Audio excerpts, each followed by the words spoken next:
বৃষ্টির সম্ভাবনা। দক্ষিণবঙ্গে বজ্রবিদ্যুৎ সহ হালকা বৃষ্টির সম্ভাবনা পূর্ব মেদিনীপুর, উত্তর ও দক্ষিণ 24 পরগনা জেলাতে। সঙ্গে বইবে দমকা ঝোড়ো বাতাস। 4 মে পর্যন্ত চলবে দাবদাহ। বিশেষ প্রয়োজন ছাড়া বাইরে না বেরোনোর পরামর্শ। রবিবার থেকে বজ্রবিদ্যুৎ সহ বৃষ্টিপাতের সম্ভাবনা দক্ষিণবঙ্গে। বজ্রবিদ্যুৎ সহ হালকা বৃষ্টির সম্ভাবনা পূর্ব মেদিনীপুর, উত্তর ও দক্ষিণ 24 পরগনা জেলাতে। সঙ্গে বইবে দমকা ঝোড়ো বাতাস। তবে 4 মে পর্যন্ত দাবদাহ চলবে। শুক্রবার পর্যন্ত কোনো বৃষ্টির সম্ভাবনা নেই। বর্তমানে দাবদাহে চলছে দক্ষিণবঙ্গ, বাদ যাচ্ছে না উত্তরবঙ্গ। তবে আজ থেকে 2-3 দিন পাহাড় এবং পাহাড় সংলগ্ন 5 জেলায় ঝড় বৃষ্টির সম্ভাবনা রয়েছে। কলকাতায় এপ্রিল মাসের দ্বিতীয় সর্বোচ্চ তাপমাত্রা নজিরও হয়েছে। 1980 সালের 25 এপ্রিল 41.7 ডিগ্রি সেলসিয়াস তাপমাত্রা ছিল। 2024 সালের 29 এপ্রিলের সর্বোচ্চ তাপমাত্রা ছিল 41.7 ডিগ্রি সেলসিয়াস।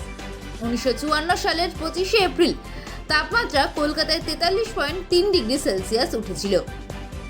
এখনো পর্যন্ত সেটাই সর্বকালীন রেকর্ড এপ্রিল মাসে কলকাতার সর্বোচ্চ তাপমাত্রার। দক্ষিণবঙ্গে আগামী 5 দিনে তাপমাত্রার কোনো উল্লেখযোগ্য পরিবর্তন নেই বলে জানিয়েছে আবহাওয়া দপ্তর। প্রয়োজন ছাড়া সকাল 11টা থেকে বিকেল 4টে পর্যন্ত রোদে না বেরানোর সতর্ক বার্তাও দিয়েছে হাওয়া অফিস। বাচ্চাকে সঠিকভাবে বড় করতে, যদি বাচ্চাকে ভালো করে বুঝতে পারি, জানতে পারি, চিনতে পারি, তাহলে কিন্তু আমাদেরকে মানুষ করতে অনেক সহজ হবে।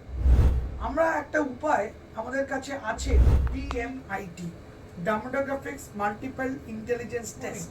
আমরা আজকে একটা অদ্ভুত জিনিস নিয়ে কথা বলবো, যে জিনিসটা আমরা সবাই চাই বাচ্চাকে সঠিকভাবে বড় করতে, এবং বাবা মা হিসেবে বাচ্চা যাতে বাবা মার চেয়েও আরও ভালো শাইন করে, আরও ভালো যেন কাজ করে, সেটা সব বাবা মাই চায়।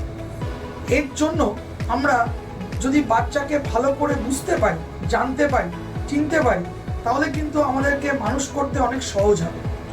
আমরা একটা উপায় আমাদের কাছে আছে, যেই একটা টেস্টের মাধ্যমে, সেই টেস্টটার নাম হচ্ছে DMIT, demographics multiple intelligence test. এই টেস্টের মাধ্যমে আমরা বাচ্চার ইনবর্ন ট্যালেন্ট, ইনবর্ন স্ট্রেংথস, বাচ্চার এরিয়াস অফ ডেভেলপমেন্ট, বাচ্চার কোন দিকে ন্যাক আছে, বাচ্চা কীরমভাবে পড়াশোনা করতে চায়, কীরমভাবে লোকের সঙ্গে মিশতে চায়, এই সব জিনিসগুলো আমরা বাচ্চার সম্বন্ধে জানতে পারবো সঠিকভাবে।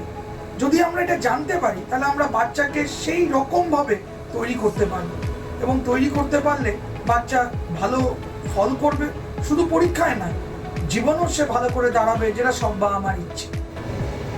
হ্যাঁ, আমরা আজকে এখন দেখাবো এই যে অদ্ভুত যে প্রসেস বা অদ্ভুত যে একটা টেস্ট, সেই টেস্টটা কি করে হয়। যে টেস্টটার নাম DMIT, demographics multiple intelligence test. Saugata, এবার তুমি শুরু করো।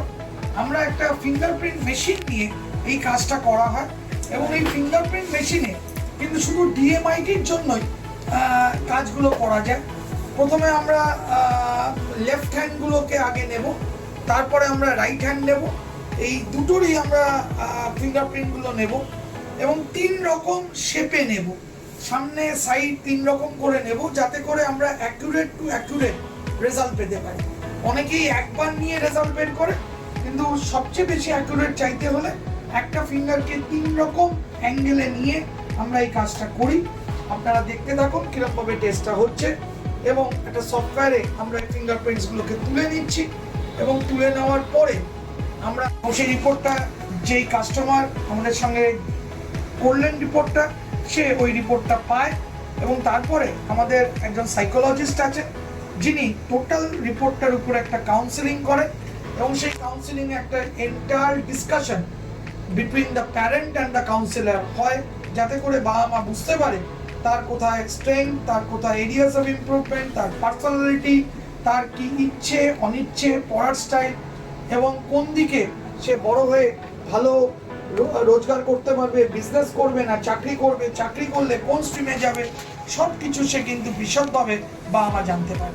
এর সম্বন্ধে বিশদ জানতে যোগাযোগ করুন eMerit Solutions, এবং আমাদের ফোন নাম্বার এবং ইমেল আইডি, হোয়াটসঅ্যাপ নাম্বার সব স্ক্রিনে ডেমনস্ট্রেট হচ্ছে বা ডিসপ্লে হচ্ছে। Thank you.